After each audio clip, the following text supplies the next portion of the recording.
everybody.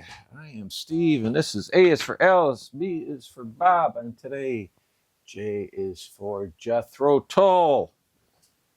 And why are we doing Jethro? Well, because I stumbled across something that I think is pretty interesting. I can't think of another artist that has done this, and I've decided to turn this into, well, it's really not a contest. It's a challenge and a giveaway. But what had happened was I had done a video for Alex over at Beer and Vinyl, his Vinyl Prague Tag 2025. And one of the questions was about a band that's really not Prague.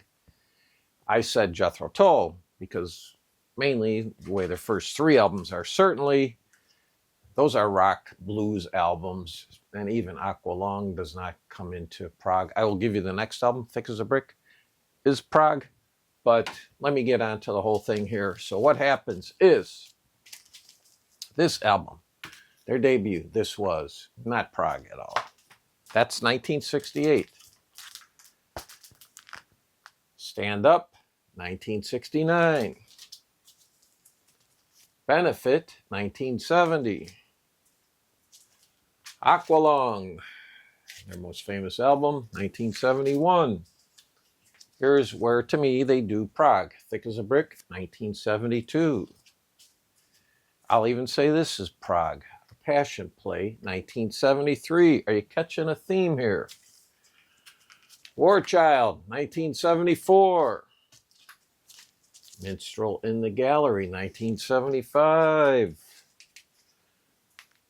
Too Old to Rock and Roll, Too Young to Die, 1976.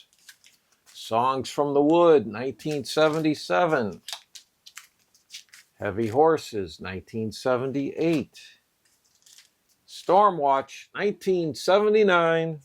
And finally, A, and not Canadian A, not EH with a question mark.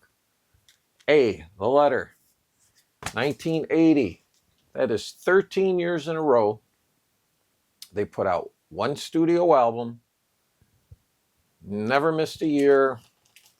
So what I'm saying is you find somebody else that did that, and I will give you something. I'm not quite sure what it is, but I've looked up some of the people you would think that could have done it, people with extensive catalogs, because really you're going to need somebody that's done 20, 25 albums probably.